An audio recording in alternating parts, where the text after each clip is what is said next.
दो दोस्त बीरेन और बिमल रहस्यमय और साहसिक अभियात्री। वे उन जगहों पर जाना पसंद करते थे जहां कई और आसानी से नहीं जाना चाहता। एक दिन उन्होंने नदी के उस पार एक निर्जन द्वीप के बारे में सुना। हाँ, कई वर्षों से वहां कभी नहीं जा पाया। ऐसा कहा जाता है उस समय पहले एक बूढ़ा संत वहां रहता था, किंतु वे रहस्यमय तरीके से गायब हो गया। तब से किसी ने भी उस द्वीप पर जाने की हिम्मत नहीं की। उनकी जिज्ञासा उनके पैरों तक पहुंच गई। वे दोपहर की धूप में नदी के किनारे पहुंचे।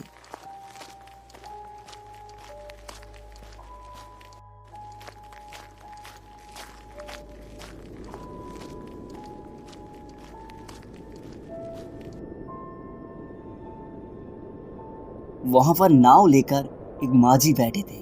उसका चेहरा सूखा और खुरदुरा है। उनकी आंखों में एक छिपा हुआ डर नजर आता है। क्या आप नदी के उस पर हम लोगों को ले जा सकते हो? माझी का रंग बदल गया। अरे क्या बात कर रहे हो आप लोग? जो लोग वहां पे जाता है वो लौटकर वापस नहीं आता है। अरे चाचा, चिंता मत कीजिए, हम बस देख के ही लौट आएंगे और आपको पैसा भी ज़्यादा मिलेगा। लेकिन अंत में अधिक पैसे के लालच में वो राजी हो गया। लेकिन उन्होंने एक शर्त रखी।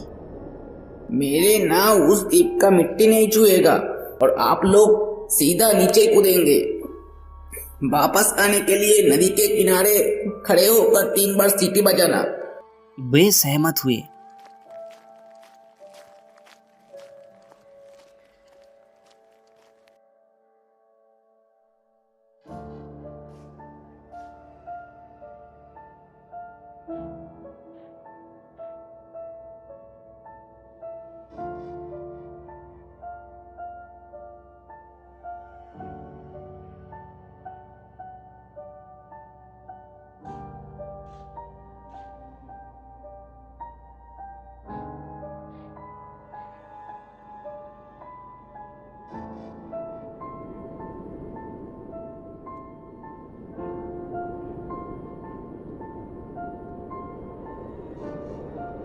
द्वीप पर पहली शाम। जैसे ही हम नदी पार कर रहे थे, सूरज पश्चिम की ओर ढल रहे थे। ऐसा लगता है जैसे चारों ओर प्रकाश फैल रहा है और वो प्रकाश नदी के शांत जल में प्रतिबिंबित होता है। जैसे ही हम द्वीप के पास पहुंचे, ठंडी हवा चलने लगी। द्वीप में उतरने के बाद बीरेन और बिमल का सन्नाटा महसूस हुआ। वहां कोई पक्षियों का आवाज नहीं मिल रहा है, जहाँ तक कि पेड़ों के पत्ते भी नहीं हिल रहा है। यहाँ तक कि हवा की आवाज भी खामोश लगती है। कुछ दूर जाने के बाद उन्हें द्वीप के मध्य में एक लकड़ी की झोपड़ी मिली। झोपड़ी की दरवाजा आध खुला था। इस सुनसान जगह पे कुटिया कहाँ से आ गई? चल देखते हैं। आसपास पेड़ पौधों से घेरा था।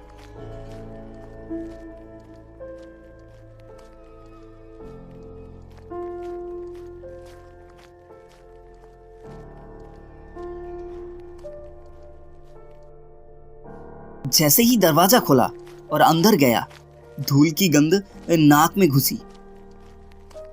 लकड़ी का कुर्सी, एक पुराना अलमीरा और एक लकड़ी का बड़ा बिस्तर जो टूटी हुई थी। अचानक दरवाजे के पीछे से एक अजीब सी आवाज आई। वापस चले जाओ, यहाँ मत रुको, बहुत खतरा है। तू भी सुना? ऐसा लगता है जैसे हवा हमसे बात कर रही है। पीछे मुड़ के देखा, कोई नहीं था। अचानक दरवाजा आवाज करके बंद हो गया। हवा चलने लगी। चल यहाँ से चलते हैं। एक अदृश्य शक्ति उन्हें उनकी झोपड़ियों से बाहर निकलने की कोशिश कर रही है। वे बाहर गए और पुनः वही आवाज सुनी। इस बार और जोर से बोलने लगे। इस बार वे शब्द हवा में नहीं बल्कि किसी ने फुसफुसा कर ढूंढने लगी। आवाज कहाँ से आ रहा है? शाम बीत गई और रात हो गई। चारों ओर घना अंधेरा है। थोड़ा आगे देखी बीरेन ने, वहाँ बिमल नहीं है। बिमल, कहाँ गई तू? कोई आवाज नहीं आया। दिल की धड़कन तेज होने लगी। चारों ओर देखने लगी और बिमल को ढूंढने लगा। अचानक उसे दूर एक पेड़ के पीछे एक छाया दिखाई दी। छाया स्थिर खड़ी है। बीरेन पास गया। नहीं, ये बिमोल नहीं, ये एक मनुष्य की परछाई, लेकिन वो इंसान नहीं। अचानक वो साया धीरे धीरे सामने आया। जैसे ही प्रकाश से पता चला वो एक कंकाल जैसे प्राणी था। दोनों आंखें अपनी कोठरियों में धंस गई। मुंह से अद्भुत एक आवाज निकल रहा है। वापस चले जाओ, यहाँ मत रुको, बहुत खतरा है, चले जाओ। बीरेन भागने लगा। छाया उसके पीछे पीछे भागने लगा। वो नदी के किनारे पहुंचा और 3 बार सीटी बजाया और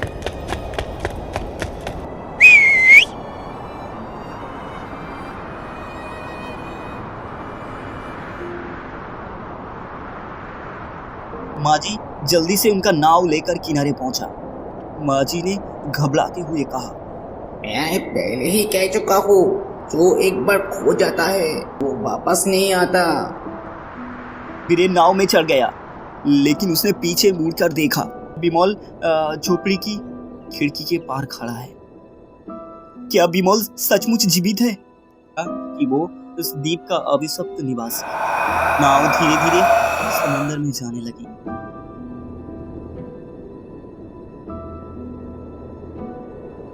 और बीरेन बिमोल की ओर देखते हुए सोचने लगी, क्या मैं अकेला लौट जा रहा हूँ घर?